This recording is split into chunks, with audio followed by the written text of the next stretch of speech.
$2.5 billion. That's the official cost of the Federal Reserve headquarters renovation project. On Sunday night, January 11th, 2026, that number became the pretext for the Department of Justice to serve Federal Reserve Chair Jerome Powell with grand jury subpoenas threatening criminal indictment. Stock futures dropped immediately.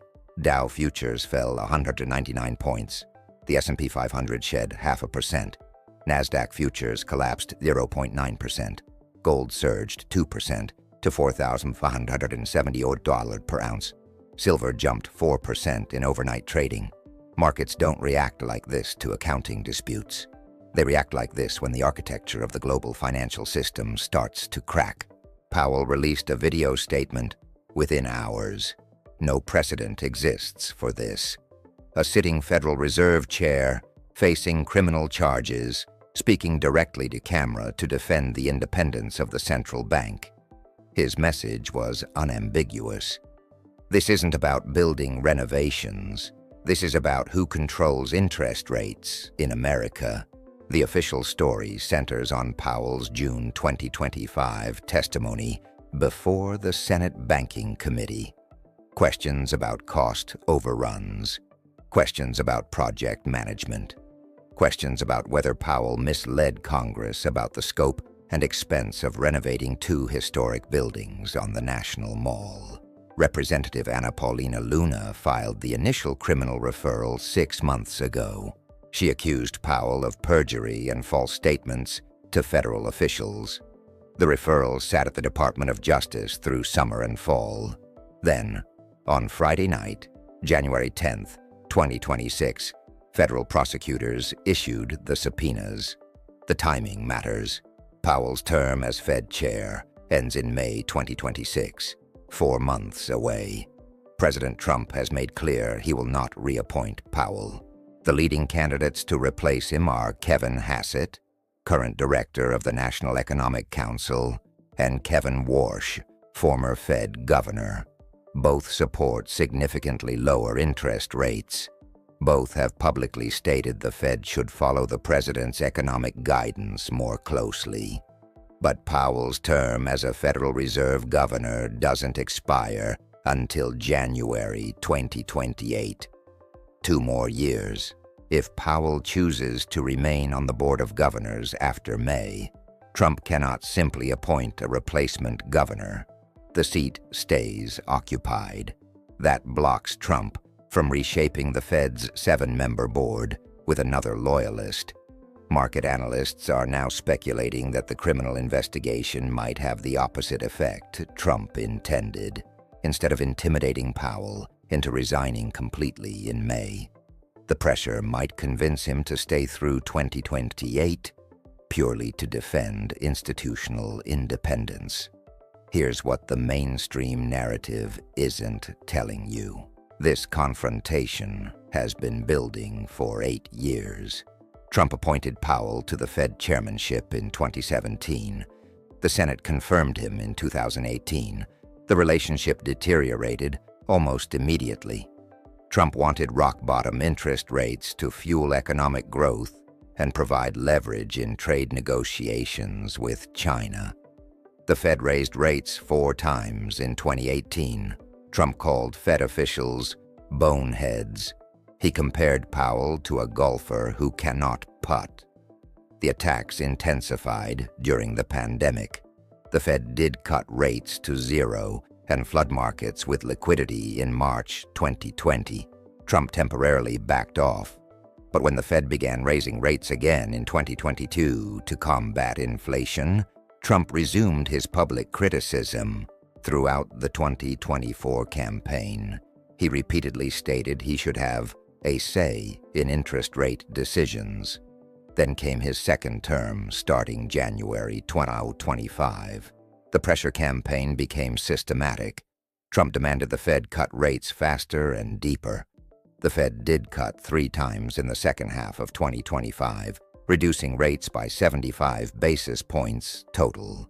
But Powell made clear the Fed would pause further cuts in early 2026 to assess inflation and economic conditions. Trump wanted cuts exceeding 2%. He got 0.75%. The gap between presidential demands and central bank policy had never been wider. What happened next changed everything. In July 2025, Trump visited the Federal Reserve headquarters construction site. Television cameras captured him walking through the renovation with Powell, both wearing white, hard hats. Trump criticized the costs in real time, standing next to Powell, claiming expenses had been even higher than reported. Powell immediately corrected him on camera, noting Trump had incorrectly included costs from a separate project completed years earlier. The public correction was unprecedented. A Fed chair contradicting a president on live television over factual claims. 1 month later, Trump moved against Fed Governor Lessa Cook. Cook, appointed by President Biden, has a permanent vote on interest rate decisions. Federal Housing Finance Agency Director Bill Pult filed criminal referrals accusing Cook of mortgage fraud. Cook denied the allegations completely. Her attorneys stated she never committed mortgage fraud. Trump cited the allegations when he fired her in August 2025. The Supreme Court scheduled oral arguments for January 2026 on whether Trump has authority to remove a Fed governor. Connect these moves. July 2025. Public confrontation with Powell over building costs. August 2025. Attempted removal of Governor Cook over unproven allegations. December 2025, Trump states he's thinking about bringing a suit against Powell for incompetence, specifically related to the Fed renovation. January 2026, DOJ serves grand jury subpoenas to the Federal Reserve, threatening Powell with criminal indictment.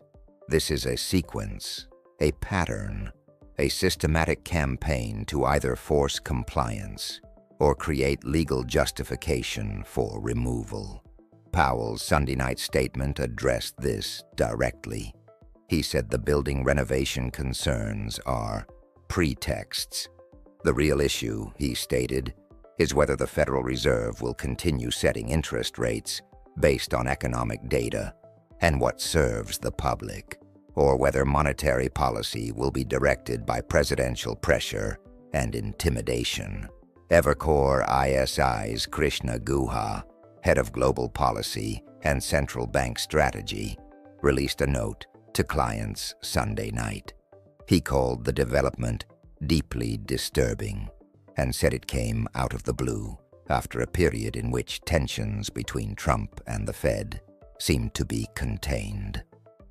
Guha predicted dollar, bond, and stock declines Monday in what he termed sell America trade, similar to April last year at the peak of the tariff shock.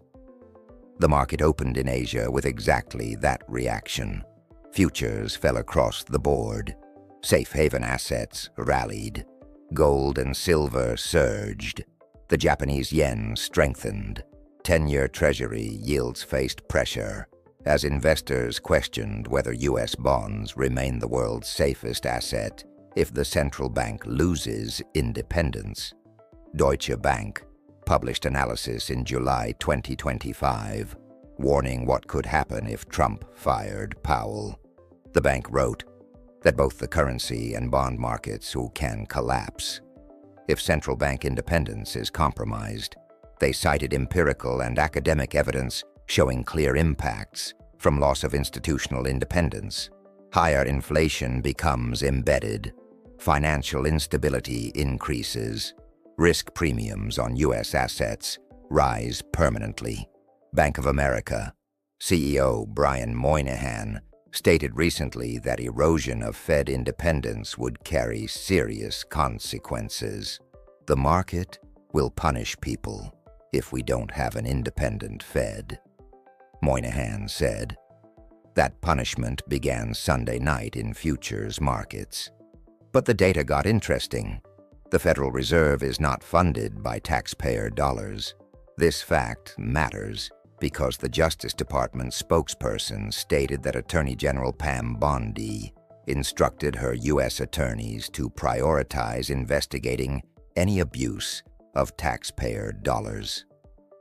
The Fed funds itself through fees on services like check processing, loans to corporate banks, and income from its investment portfolio of U.S. government bonds, foreign currencies, and securities. Zero appropriations from Congress, zero tax revenue. If the stated justification for the investigation is protecting taxpayer money, and the Federal Reserve doesn't use taxpayer money, the legal foundation becomes questionable. Powell and his attorneys will certainly raise this in any proceedings. It exposes the renovation concerns as cover for a different objective. Senator Tom Tillis, Republican from North Carolina and member of the Senate Banking Committee, released a statement Sunday night. He announced he will oppose confirmation of any nominee for the Fed, including the upcoming Fed chair vacancy, until the legal matter is fully resolved. A Republican senator publicly breaking with Trump over Fed independence signals how politically toxic this has become. Trump denied knowledge of the investigation when NBC interviewed him Sunday night. "I don't know anything about it," Trump said, "but he's certainly not very good at the Fed, and he's not very good at building buildings." When asked if the investigation relates to interest rates, Trump responded, "No, I wouldn't even think of doing it that way. What should pressure him is the fact that rates are far too high. That's the only pressure he's got." The denial is strategic. It provides distance from DOJ actions while maintaining public criticism of Powell's rate policy. Trump can argue the Justice Department acts independently while simultaneously reinforcing why Powell should be pressured on rates. The message to Powell's potential successor is clear: lower rates or face similar scrutiny. The market impact extended beyond U.S. assets. Analysts noted this raises fundamental questions about American institutional stability.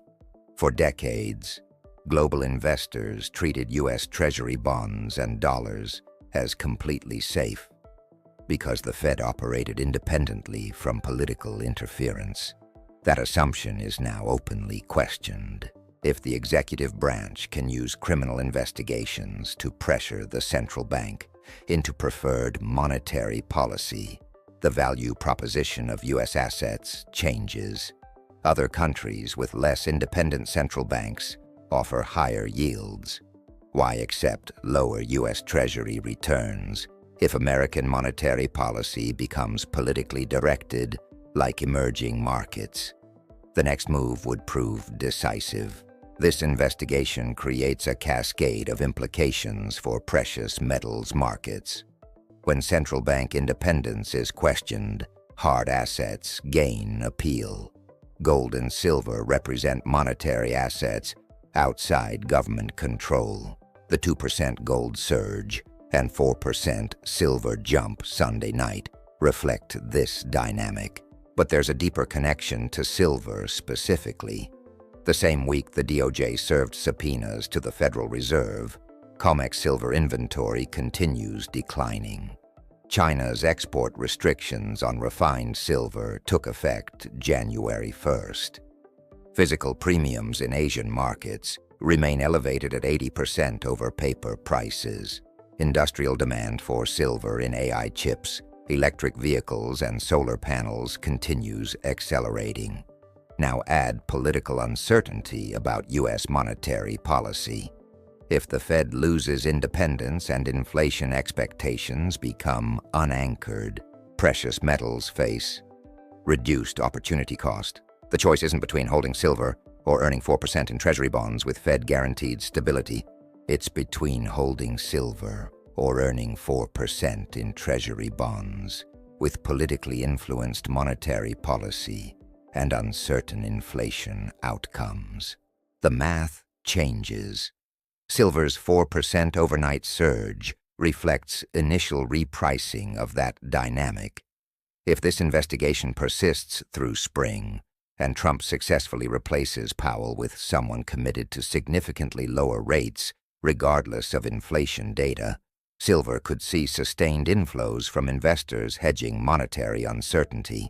Gold typically benefits more directly from Fed independence concerns. Gold is primarily a monetary asset. Central banks hold gold reserves. Investors buy gold to hedge currency debasement and political instability. Silver occupies a hybrid position, both monetary asset and industrial commodity. The industrial demand provides a floor. The monetary characteristics provide upside during institutional crises. What's happening now qualifies as institutional crisis. A criminal investigation of a Federal Reserve chair over testimony about building renovations, while the president publicly demands different interest rate policy, represents unprecedented assault on central bank structure, Powell stated in his video message. This is about whether the Fed will be able to continue to set interest rates based on evidence and economic conditions, or whether instead monetary policy will be directed by political pressure or intimidation. That sentence will be quoted in financial markets for years. It crystallizes the existential question facing U.S. monetary policy. The conventional analysis suggests this ends one of three ways. First, the DOJ investigation proceeds. Powell faces charges. Legal battles ensue through his chairmanship's end in May.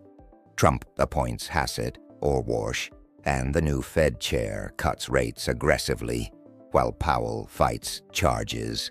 Second, the investigation serves as pressure tactic. Powell leaves entirely in May. Trump gets his preferred replacement and rate policy. Markets accept the new normal. Third, public and market backlash becomes so severe that the investigation quietly dissolves. Powell finishes his term, but the precedent is set for future executive pressure. None of those scenarios preserve what existed before Sunday night. The world's most important central bank has been publicly threatened with criminal prosecution of its chair by the administration. Even if this specific case evaporates, the mechanism is now established. Future presidents have a playbook. Disagree with Fed policy, launch DOJ investigation under pretext of operational oversight, and that's when things got interesting. The Federal Reserve's response extends beyond Powell's statement. The Fed confirmed receiving the subpoenas. They acknowledged the investigation, but they also noted their Inspector General already reviewed the building renovation in 2025 at Powell's request, following Trump's summer criticism. That review found no misconduct. Cost increases resulted from unforeseen circumstances, scope changes, and normal construction challenges in renovating century-old buildings while maintaining operations. If the Inspector General already cleared the renovation management, and the DOJ still proceeds with criminal investigation, it reinforces Powell's argument that this isn't actually about buildings. It's about rates. The Inspector General provides institutional support for Powell's position. The Fed's entire board and regional bank presidents have incentive to defend their chair against politically motivated prosecution. This creates potential for institutional showdown. The Federal Reserve System includes 12 regional banks, the Board of Governors, and extensive legal resources. They can mount vigorous defense of Powell and Fed independence. They can make this costly and prolonged for DOJ. They can create political and legal complications that make the investigation more trouble than it's worth for Trump. But Trump has shown willingness to fight extended battles. His first term featured constant conflicts with institutional resistance. His second term appears even more aggressive. The question becomes whether Federal Reserve leadership calculates that determined resistance to this investigation serves institutional preservation better than quiet acquiescence. Markets will watch this calculation closely. If the Fed mounts serious legal defense of Powell, it signals institutional commitment to independence. That could stabilize confidence in U.S. monetary policy governance. If the Fed allows Powell to face charges relatively alone, it signals institutional weakness. That accelerates the "Sell America" trade. Evercore predicted. Gold and silver traders have already made their assessment. Both metals surged immediately when Powell's statement released. Gold, reaching $4,578 per ounce, represents all-time highs. Silver's 4% jump brought it above $77 per ounce in early Asian trading. These aren't profit-taking rallies. These are safe haven flows. The correlation between precious metals and institutional uncertainty has strengthened throughout 2025. Gold gained 36.7% for the year. Silver gained 145%. Both metals benefited from central bank buying, industrial demand, and monetary uncertainty. Now they're benefiting from explicit threat to U.S. central bank independence. Chinese demand for gold and silver remains robust. The People's Bank of China continued accumulating gold reserves throughout 2025. Chinese industrial demand for silver in domestic manufacturing hit records. Beijing's January 1st export restrictions on refined silver ensure most Chinese production stays in China. The combination of Chinese buying and Western monetary uncertainty creates powerful upward pressure on both metals. The Shanghai Gold Exchange consistently traded gold and silver at premiums to Western exchanges through late 2025. Shanghai silver premiums reached $7 to $11 per ounce over COMEX prices in December. That premium reflects both Chinese demand and skepticism about Western paper markets. If U.S. monetary institutions become politically compromised, expect Shanghai premiums to widen further as Asian investors prefer physical metal over Western derivatives. This brings us to COMEX. The exchange faces its own challenges. Registered silver inventory sits at 47.3 million ounces. Open interest exceeds 141,000 contracts, representing 707 million ounces. That's a 15-to-1 ratio of paper claims to physical metal available for delivery. January 2026 saw 1,624 delivery notices in what should be an inactive month. JP Morgan delivered 99% of that metal from its own vaults. If political uncertainty around the Fed drives investors toward physical metal and away from paper claims, COMEX delivery demands could accelerate. The exchange already operates in backwardation with spot prices above futures. That's a red flag indicating immediate shortage. Add geopolitical stress and Fed independence concerns, and you get a recipe for potential delivery crisis. The CME raised margin requirements twice in December to slow speculative activity. Margins increased from $18,000 to $25,000 per contract. Higher margins typically reduce open interest, but silver open interest increased after the hikes because traders were on speculating. They were securing delivery of physical metal. If that trend continues through spring as Trump replaces Powell and implements different monetary policy, the COMEX could face delivery demands it cannot satisfy from available registered inventory. Cash settlement becomes possible. That would be historic.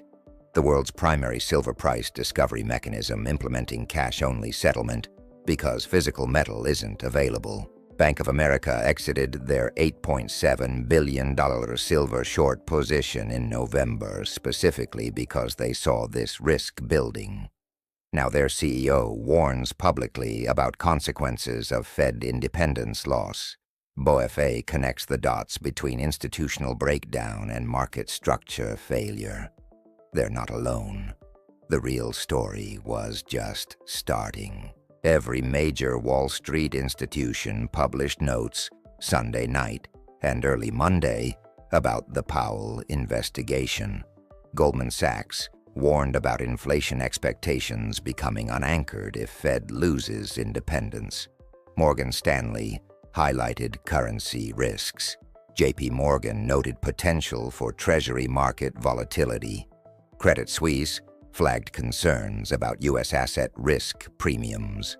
The consistency of warnings from major banks is notable. These institutions typically avoid direct political commentary. They couch analysis in neutral language and avoid criticizing presidential actions.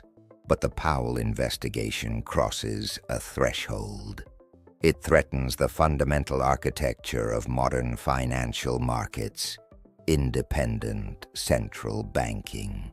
Since the 1980s, developed economies have structured monetary policy around central bank independence. Politicians set fiscal policy, taxes, and spending. Central banks set monetary policy, interest rates, and money supply.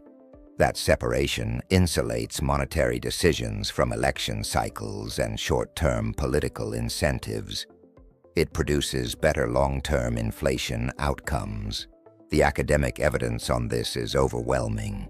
Countries with independent central banks have lower average inflation, less inflation volatility, and more stable economic growth. Countries where politicians control monetary policy tend toward boom-bust cycles as leaders cut rates before elections and deal with inflationary consequences afterward. The United States led the global shift toward central bank independence. The Federal Reserve's structure appointed governors with long terms, insulation from annual appropriations, operational autonomy became the model other countries copied. That model is now under direct attack from the American president who pioneered it. If the U.S. abandons central bank independence, it doesn't just affect American markets. It calls into question whether any country can maintain independent monetary policy when electoral politics demand otherwise. Populist movements globally could point to America's justification for bringing their own central banks under executive control. That's the systemic risk. It's not just about U.S. interest rates. It's about whether the global monetary framework of the past 40 years survives. Markets are pricing in probability that it might not. Gold at $4,578 and silver's 4% surge reflect that probability calculation. The convergence of threats becomes clear. Physical silver shortage, COMEX delivery pressure, China export restrictions, industrial demand acceleration, Fed independence crisis, presidential pressure for lower rates, criminal investigation of the Fed chair, all happening simultaneously in January 2026. Each factor alone creates market stress. Combined, they create potential for cascading failures. If Fed independence crumbles, inflation expectations rise, driving investors toward hard assets. If COMEX faces delivery crisis, paper silver markets break, forcing price discovery into physical-only channels. If China maintains export controls, Western supply stays constrained, amplifying shortages. If Trump successfully installs a compliant Fed chair who cuts rates, regardless of inflation, real rates go negative, making zero-yielding metals attractive. Smart money is already positioning. Gold and silver positions increased throughout 2025. Central banks accumulated record gold. Retail investors stacked silver. Institutional buyers diversified into commodities. The Powell investigation accelerates those flows. What came next would separate those who understood the endgame from those who didn't. Powell has options beyond simply accepting indictment. He can fight the charges vigorously. He can remain on the Board of Governors through 2028. He can rally the entire Federal Reserve System to defend institutional independence. He can make Trump's Fed replacement face Senate confirmation battles by highlighting the precedent being set. Powell's legal team will argue First Amendment protections for congressional testimony. They'll note the Inspector General already cleared the renovation. They'll emphasize Fed funding doesn't use taxpayer money, undermining stated justification. They'll position this as constitutional crisis, executive branch criminalizing legislative testimony by independent agency leadership to influence policy decisions. That framing puts Senate Republicans in difficult position during Fed chair confirmation hearings. Do they confirm Trump's nominee while the DOJ prosecutes the current chair for policy disagreements, disguised as building management? Some Republicans, like Senator Tillis, are already breaking with Trump on this. Others will face pressure from constituents who want institutional stability over political loyalty. Markets will trade on confirmation battle dynamics through spring. If Trump's nominee faces serious opposition, it suggests Fed independence might survive in some form. If confirmation proceeds smoothly, it confirms the institutional capture is complete. Gold and silver will react accordingly. The metals themselves tell the story. Gold's 2% surge came on institutional buying, central banks, sovereign wealth funds, large money managers. These entities don't make emotional decisions. They don't chase headlines. They reposition portfolios based on fundamental reassessment of systemic risks. When gold jumps 2% on a Sunday night announcement, it means major institutional capital is moving. Silver's 4% jump combined institutional and retail flows. Institutions buy silver for industrial hedge and monetary diversification.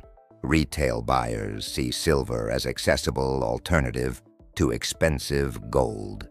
The 4% move on initial news suggests how high silver could trade if Fed independence concerns persist through spring and summer.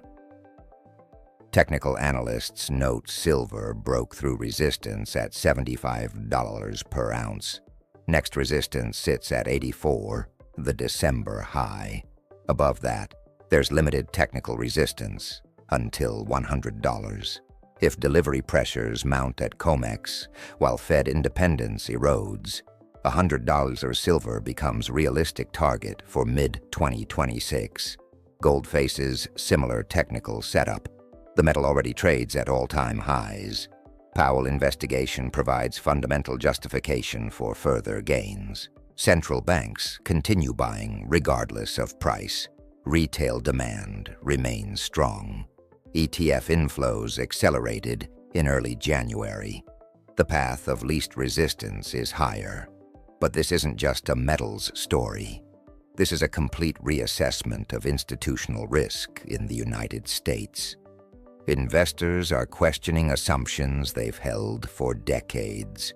Is the Fed truly independent? Can the executive branch intimidate central bankers into preferred policies? Will courts defend institutional autonomy?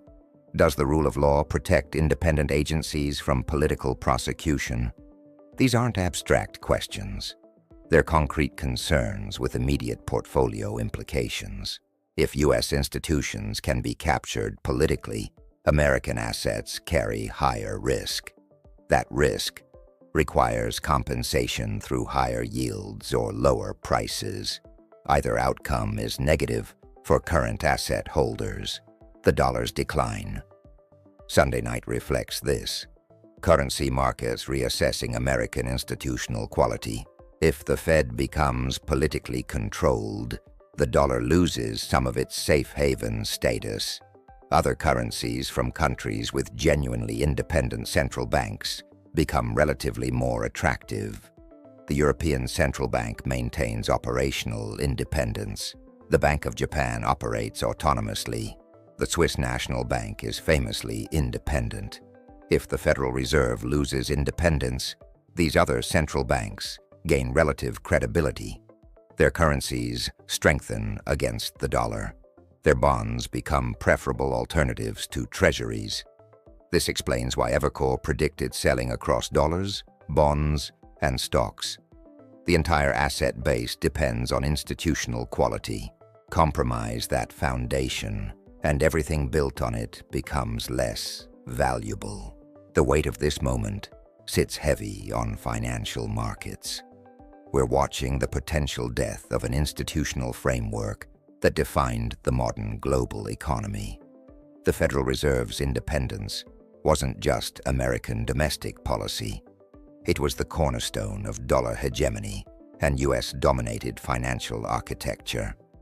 If that cornerstone cracks, the structure built upon it shifts. Other countries gain incentive to develop alternative systems. China's yuan internationalization accelerates. Digital currencies gain adoption. Gold and silver reclaim monetary roles they've been exiting for decades.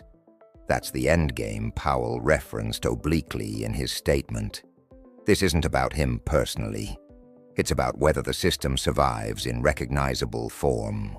Criminal investigation of a Fed chair for testifying to Congress about building costs, while the president demands different interest rates, is incompatible with central bank independence.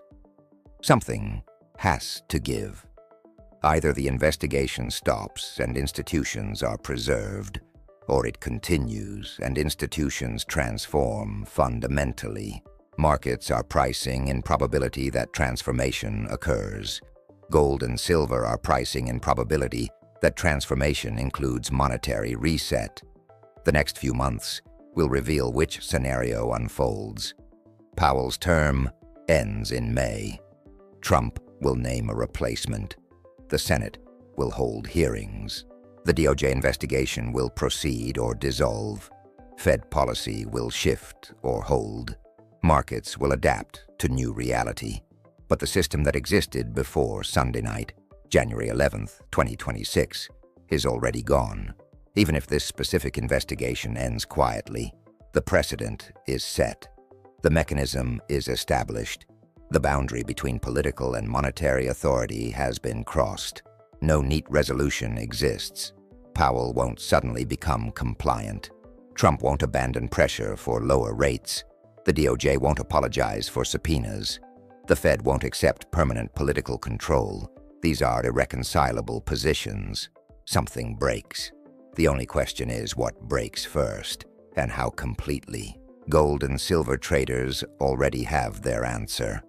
They're buying, not because they predict specific outcomes, because they recognize that all likely outcomes involve monetary uncertainty, institutional stress, and currency debasement. Hard assets outside government control become essential portfolio components when governments battle over control of monetary policy. The DOJ investigation of Jerome Powell isn't an isolated event. It's the visible manifestation of deeper structural conflicts. Presidential power versus institutional independence. Short-term political goals versus long-term economic stability. Democratic accountability versus technocratic expertise. These tensions have existed for decades. They're now erupting into open warfare. Financial markets hate uncertainty more than bad news. They can price in known negative developments. They struggle with unknown probabilities of systemic change. The Powell investigation creates exactly that uncertainty. Nobody knows how this resolves. Nobody knows what the Fed looks like in 6 months. Nobody knows whether institutional independence survives. That uncertainty drives capital towards safety. Gold, silver, real assets, tangible value outside the financial system. The 2% gold surge and 4% silver jump are just the beginning. If this conflict persists through spring, expect those gains to accelerate. The math is clear. The data is undeniable. The signal is unmistakable. Something fundamental is breaking in American monetary institutions. When institutions break, hard assets protect wealth. Gold and silver are sending that message loud and clear. This story isn't over. It's just beginning. Have a wonderful days.